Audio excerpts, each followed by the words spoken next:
আজকে এসে গেছি সন্ধ্যের একটা ব্রেকফাস্ট নিয়ে, ইউনিক রেসিপিস। বন্ধুরা সবাই সাথে থাকবেন, ভিডিওটা পুরোটা দেখতে থাকবেন। দেখে যদি ভালো লাগে অবশ্যই লাইক কমেন্ট শেয়ার করে পাশে থাকবেন। তো চলুন ভিডিওটা শুরু করা যায়।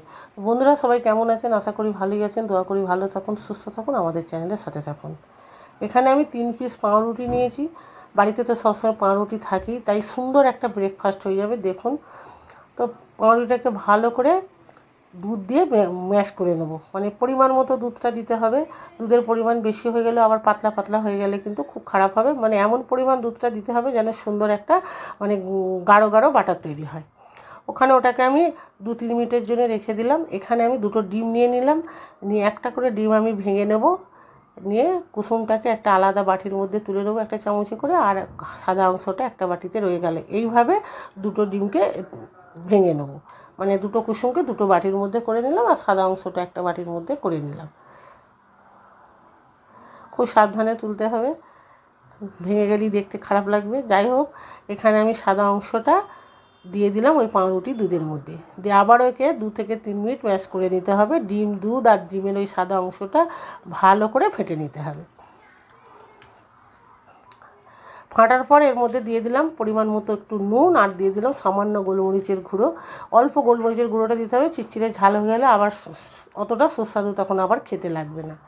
দিয়ে আবারও ভালো করে একটুখানি ম্যাশ করে নিলাম। নিয়ে এর মধ্যে এবার আমি দিয়ে দেবো রাঙা আলু, যেটাকে আমরা মিষ্টি আলু বলে থাকি, কেউ কেউ রাঙা আলু বলে থাকে। ওটাকে ছিলে ধুয়ে পরিষ্কার করে একটু মানে একটুখানি জাফরান দিয়ে আমি সিদ্ধ করে নিয়েছিলাম, যাতে একটু কালারফুল হয়, দেখতে খুব ভালো লাগবে।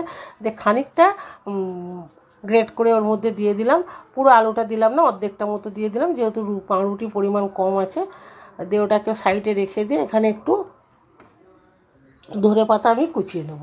একদম ফ্রেশ ধনেপাতা, যেন মানে দেখতে ভালো লাগবে, খেতেও ভালো লাগবে, তাই একদম ফ্রেশ ধনেপাতাটাই দিলাম। শীতের সময় হলে যদি এই ব্রেকফাস্টটা শীতের সময় যদি করা হয়, এর মধ্যে বেশ একটু যে যখন পেঁয়াজ কলি ওঠে, একদম পেঁয়াজ পাতা যেটা বলি, ওটাও কুচিয়ে দিলে কিন্তু খুব ভালো হবে। তো এখন আমি পেঁয়াজ পাতা এখন তো আমাদের এখানে পাওয়া যাচ্ছে না, তাই আমি ওর বদলে ধনেপাতা কুচিটাকে আমি দিয়ে দিলাম। দিয়ে ছোটো ছোটো করে কুচি করে ওই পাউরুটির মধ্যে আবার একে দিয়ে ভালো করে ম্যাশ করে নেবো 2-3 বার মতো। মানে ধনেপাতার পরিমাণটা একটু বেশি দিলেও ক্ষতি নেই, খুব ভালো লাগবে, মজাদার একটা টেস্ট হবে ধনেপাতাটার, তার কারণে একটু বেশি আমি দিয়ে দিলাম। দিয়ে আবারও ভালো করে একে আমি ম্যাশ করে নেব। একদম রেডি হয়ে গেছে আমাদের বাটারটা। এবার আমি চলে গেলাম কড়াতে। কড়ার মধ্যে অল্প একটু তেল দিয়ে দিলাম, 2 থেকে 3 চামচ মতো তেল দিয়ে দিলাম। তেলের মধ্যে এবার এই চামচের দ্বারা বাটারটাকে আমি এর মধ্যে দিয়ে দেবো।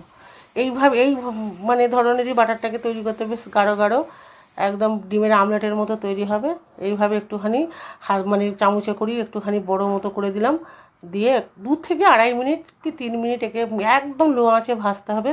নিচে মানে নিচের পিঠটা বেশ হালকা একটু লাল হয়ে গেলেই বাস একে আমাকে উল্টে দিতে হবে।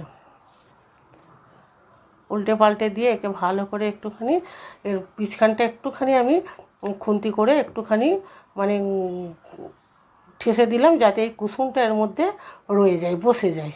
তার কারণে একটুখানি মানে খুন্তি করে ডগাটা করে ওখানটা একটু ভেঙে মতো দিলাম। দিয়ে ওপর থেকে একটু নুন একটু গোলমরিচ দিয়ে 2 থেকে 3 মিনিট ঢাকা দিয়ে দেবো। আমাদের রেডি হয়ে গেল ডিম পাউরুটির আমলেট। একদম সুন্দর একটা ব্রেকফাস্ট। এইভাবে একবার বানিয়ে দেখতে পারেন, খেতে অসাধারণ লাগবে, আর খুবই চটজলদি বানিয়ে ফেলতে পারবেন অল্প উপকরণ দিয়ে। সবসময় তো বাড়িতে এগুলো থাকি।